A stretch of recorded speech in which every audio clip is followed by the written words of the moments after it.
Broadcasting from the business capital of the world, this is the Podcast Business News Network. Yeah, anybody ever say to you, what are you thinking? What are you thinking? Well, we're thinking about a lot. There's a lot of times that little voice in your head tells you to do things, maybe doesn't totally support you. Self-talk. We're going to talk about that today, kind of pick up from where we left off in our conversation with this gentleman. A lot of insight. You're going to get a lot of insight as to why we do what we do and what holds us back in life. He is an amazing hypnotherapist, making transformations every day for people. He is Noah James. He's back with us, our professional of the year. Welcome back. How are you? I'm wonderful. I recently just got back from Colorado and back in the Hawkeye State, home of Caitlin Clark, I might add. So we're real proud of her and what she's done for the state of Iowa and elevating the game of basketball. Certainly not related to our conversations today, but it's a feel-good feeling. Sure. Embrace, represent. So this whole thing with self-talk, do we want to reset where we left off last time before we dig into part two? Well, yeah, let me kind of re-rehearse, if I may, a bit about what parts. People have, for millennia, had conversations with one another and say, a part of me wants to do this and a part of me wants to do that. We've always just thought that those were our own personal self-talks. But here's the way that God created the mind. Parts are not a psychopathology. This is not split. This is not multiple personality disorder. This is not dissociative identity disorder. All those things can grow out of parts. We'll talk about more about that later. What are parts? Parts are subpersonality parts that are created in the midst of some type of emotionally negative experience. And they're created, therefore, to help the host manage with that oftentimes trauma. Usually this happens before you have an analytic mind. So a subpart is created with a task to keep you safe or make you happy when you're not safe and you're really unhappy. So you can only imagine all the times that a part might have been created when we were kids, right? Trying to figure out how all this life works. What's problematic is that the part itself never grows up. So if a part was created when you were 4, it still has a 4-year-old's mentality and intellect regarding you, and its purposes after being created are to keep you from being similarly unhappy or similarly at risk. So it's going to do its dead level best to create some types of strategies to try and keep you safe. Often those strategies are antiquated and counterintuitive to what adult might think is the best way to approach that. What do you say to somebody who might bring up that, isn't that my intuition? A lot of times, we'll just ask ourselves, and it's been said before, to just listen to what's coming out of you. Sometimes you have, 2 thoughts. Which one? Go this way, go that way. And you have to listen to the one that resonates better. For me, it's a lighter feeling. That's usually my intuition saying that's the answer, as opposed to the heavier one. How do you address that? Well, I think your response is on point. Oftentimes, a part literally has conversation with you. It's going to debate with you. Some of the more typical conversations that I have, no pun intended there, with clients that come in, like females, for example, that may have been sexually victimized. A part might be saying, you can't date this other person because if you do, he's just going to be like your last guy. Men are a waste of skin. They only want one thing. They're gonna victimize you. So they're trying to persuade you to do something in its mind that will protect you or make you happy. The intuition is more of a feeling. It's an unction. It's an impression. Does that make sense? Sure. I may be over alliterating it. I don't know. No, it's clear. It's clear. But again, I'm seeing that the common thread here is it's something from your past, and the conversation is there to protect.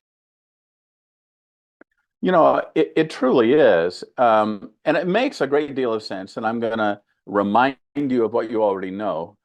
Steve, you've done these shows for years, so there's nothing I could probably acquaint you that you haven't already heard, but our listening audience, not so much. The subconscious mind only wants to do two primary things. It is to protect you and to make you happy. Hmm. So if you jump out in front of a bus that's speeding down on you, the subconscious mind, not the conscious mind, is going to cause you to jump back and react. If something happens to emotionally devastate you, it is going to do its dead level best to keep that from happening again. Now, when we think about those two primary goals, and then we look at the disconnects that happen relationally in our family units and in our interpersonal relationships with loved ones, it now becomes apparent that these parts may well be involved in our communication with each other. Hmm. Now for those that don't know, this is the part where we start diving The down into rabbit the hole. rabbit hole. Yeah. Yeah, but it's all good. It It's really all is. good. It's that once you learn this kind of stuff, and it took me some years to learn it, and what I call is make the connection from things from my past and why I think the way I do, why I hear they call it monkey chatter as well, the self-talk in your mind of one thing, then the other thing. Um, Once you make that connection, it's like an aha moment. It is. I liken it to the Matrix. It's the red pill, blue pill. Once Hmm. you get this information and you have your own personal epiphany, it changes things like a kaleidoscope. Do you remember? Did we talk about this ever? A kaleidoscope is something looked at in kids. It has all these beautiful prismatic colors on the inside of it, and you have the option to turning a focus ring, and you turn it just a little bit, and the entire viewport changes. Yep. This is what it's like when you have an understanding about parts. No one talks about parts. Interesting conversation I had, and I have so many client stories to tell you if I had time. But one of the things that you brought up, you go to a psychologist, and if you have one of the questions they ask is, "Are you hearing voices?" Well, we're all hearing voices. When you start dealing with parts, the voices get less and less and less. Now, what we didn't talk about last week is that there are parts that are co-conscious with each other, and there are parts that are not co-conscious with each other. Can you That define what means, co-conscious means? yeah, for example, a co-conscious part means there's Billy and Bobby and Ben. We all have different opinions about cleaning our room. Those parts recognize that the other parts exist and have opinions. And they actually may argue with each other. I can't tell you how many clients have been in my office and said, "Man, it's just like I got a party in my brain. All these thoughts going on, everybody competing with their own opinion about things, and I feel like I'm losing my mind." Well, no, you're not really losing your mind. You just got parts that are being very vocal. Now, those parts are co-conscious. They understand that there are other parts that are existing in the same family. Think of it this way. Think that you got a 50-room mansion, which is your brain, right?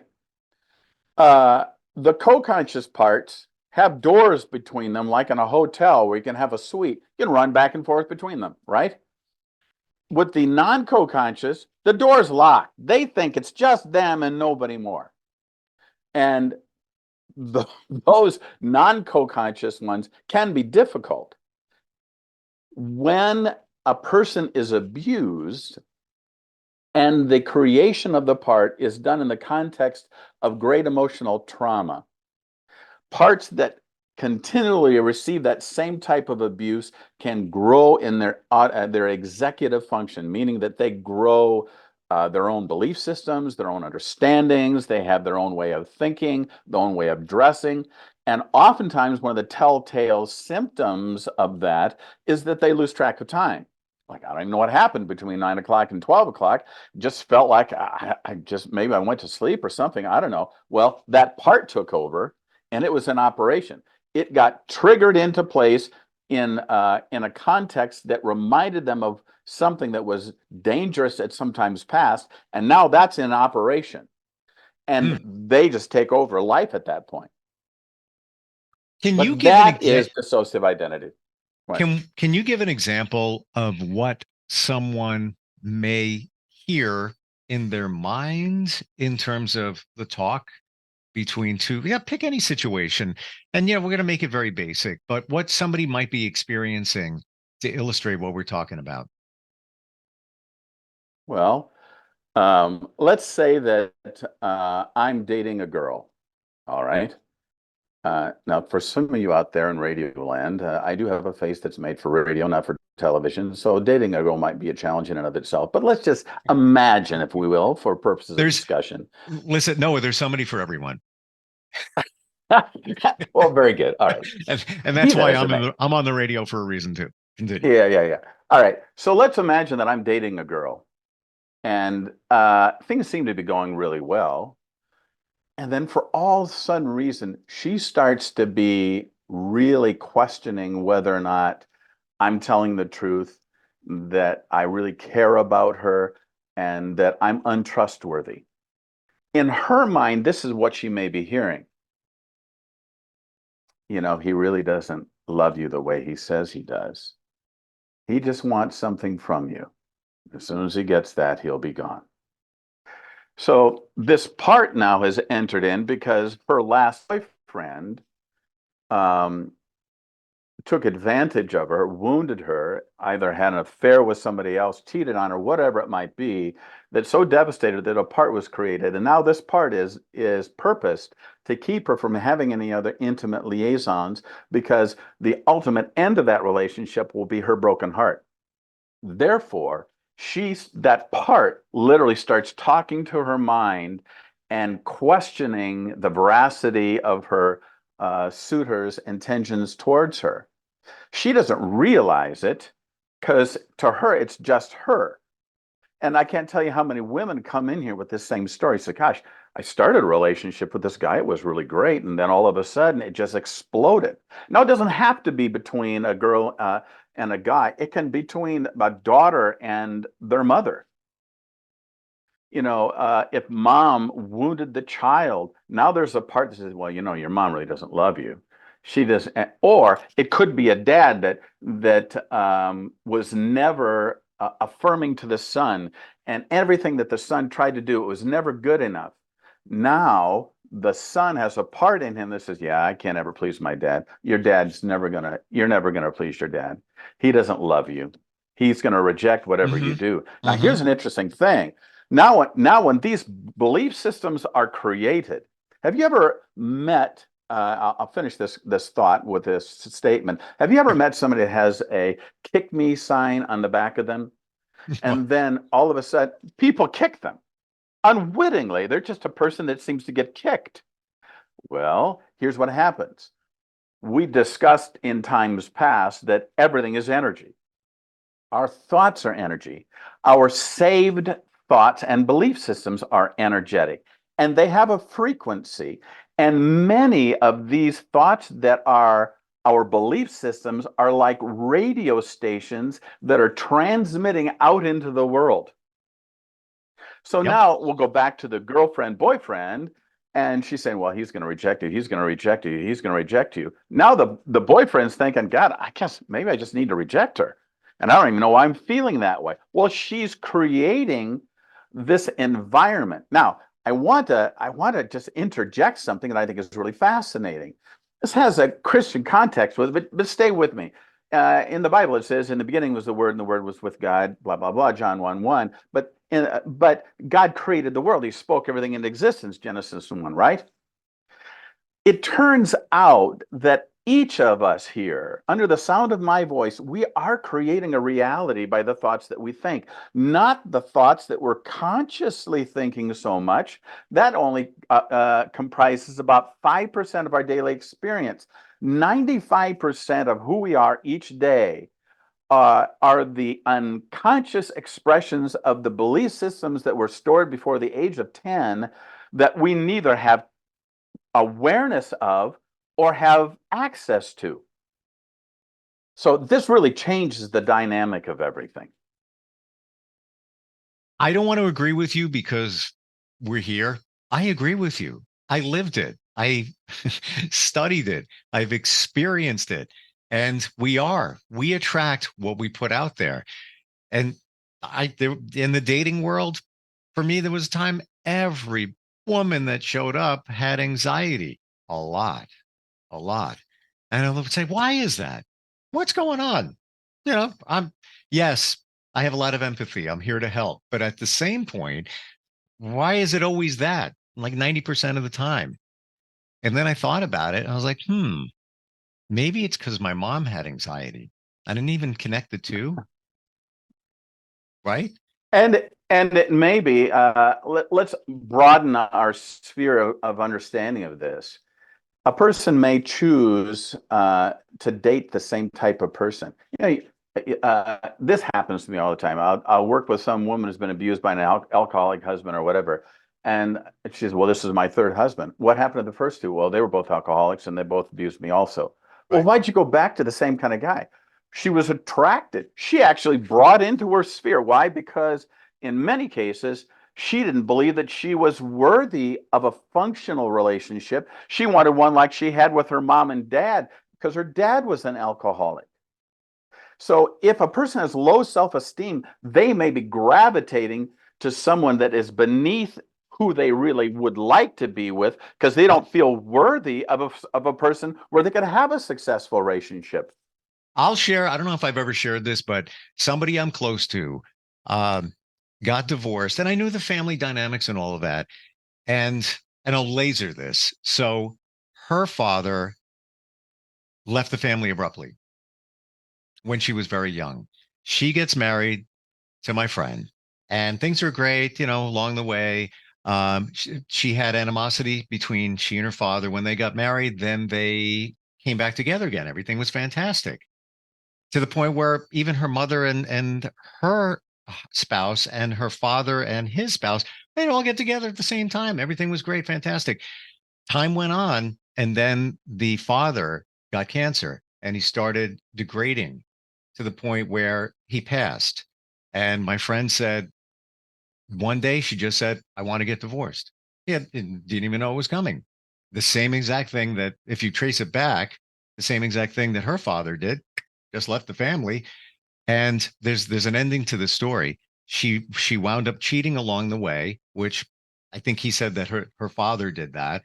And the cherry on top of the story is she's now with a man who looks like her father. Same Yeah. ethnic background, same hobbies, you'd think it's the same person, just a little bit younger. So there you go. That's what she was looking for. And I guess she found it, according to him.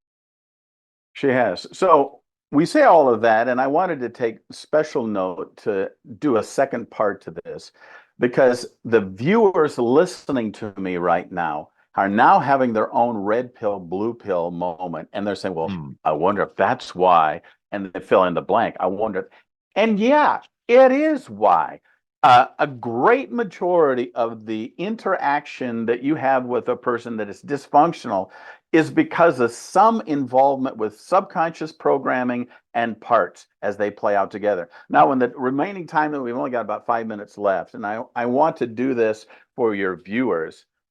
This is kind of an action-oriented curriculum here today. What I want you to do is, if you're interested, if you've got parts, all I want you to do is just close your eyes right now. And I'm just going to talk to those parts briefly, the same thing that I would do in this session. Hmm. And I would say, to the parts that are listening to me right now, you are loved. You are not the problem. You are adored. You are valuable. And many of you have spent 30 or 40 or 50 years walking the line, trying to protect the older and wiser you from being wounded or being hurt or being sad. So you are a hero. But you have programming right now, most likely, that is not to your liking. And if that is you, if you would like something wonderful to do, to be filled with joy and happiness instead of trying to sabotage relationships and keep people from doing things all of the time, then just say right now to the host, that is me. Now, to a million people out there, potentially out there, there has been an inward witness that said, yeah, that's me. Is there parts right now under the sound of my voice that would like to be upgraded to something fun and joyous? Yes or no? Yes. I can tell even in my own spirit that there are many out there that had no idea that what they were laboring with were wounded parts that had longed to be made free. That's what we do here. And that's what we can afford to spend time to do, because this will change your life. This will really change your life. Everything will be different, and it's not something that you lose. These little parts will be set free of all of the baggage that they have, like a sponge, had to absorb to try and keep the host safe. That will all be cleansed away. And then that part that has been on the outside in the conscious mind, so to speak, will now be able to come to the inside, into the heart, into the inner man, where, like coming out of that 50-room mansion, they open the door and they, oh, my soul, look what is here. There's a huge mansion. There is a kitchen. There's food. There's a park outside. There's people to play with. So if you want the opportunity to experience life the way that it was intended to be, where you can be whole, where your mind can be quiet, where you can enjoy the silence and enjoying being alone with yourself without all of these noises and voices going on. And when you don't feel like your life is being sabotaged, both from the inside and from the outside, call us here, 319-640-6504, Mind Transformation Inc. And we can do this over a Zoom call, just like we've been doing here. Amen. Thoughts? You do hypnotherapy. Everything I've talked about here today involving myself, I'm transparent. I'm not hide. Before we met, hypnotherapy is the thing that got it done. And just what you said before, where you're saying to yourself, or you said it, that you are loved. That's what I did in my mind, almost like watching TV. I'm facing myself as a child and telling myself that I love you. I got you. Don't worry. I'll always have your back. And that was the game changer right there. And if I didn't want to do the hypnotherapy at any moment, just for people that are a little uneasy about that, you just say, I don't want to do it anymore. I'm good. It's not like you're under a trance or anything. It's that simple. But what you said about us wanting to feel loved, and we have literally 30 seconds, is that the game changer right there? Is that the motivator for a lot of the things that we do, a lot of the talk? We just want to be accepted in the relationships, in all different aspects. Does it kind of come down to that? We want to love and we want to be loved. Yeah. And, the Bible says, and the greatest of these is love. It is the highest frequency, but love changes things. And we want to bring love to the parts on the inside that have been ignored. And when that happens, you become whole. Yep. And you become a different person, the person you were intended to be. 100%. And it's a cliche, but this illustrates how true it is. Nobody can love you like you. And if you don't love you, make that call as well. Go to the website, mindtransformationinc.com. Wonderful talking with you. We never got to the sway test, which is something totally different or kind of related. Maybe next time we'll get to that. We'll crawl out of the rabbit hole for that. All right. Very good. Thank you, Steve. Thanks, Noah. We're coming right back. Are you looking for even more of the podcasts and hosts that you love? The Podcast Business News Network is proud to announce that you now have even more ways to listen live. Check out the MyTuner Radio, online radio box, and Simple Radio apps on iOS and Android, or find us online. Search for Business News Network on mytuner-radio.com, or search Podcast Business News Network on streama.com and onlineradiobox.com/US. Take your podcast on the go and don't miss a minute of the action.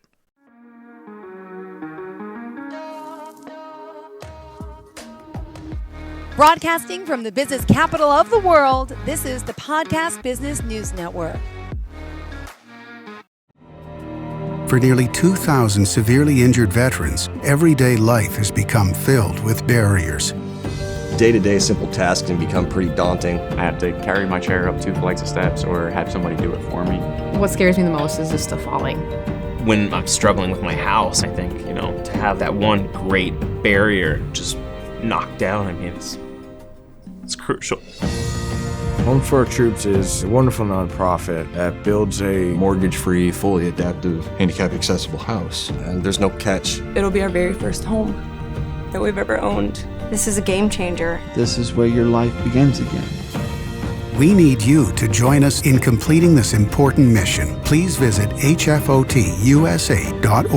and help build homes and rebuild lives. Because of you, everything's going to be okay.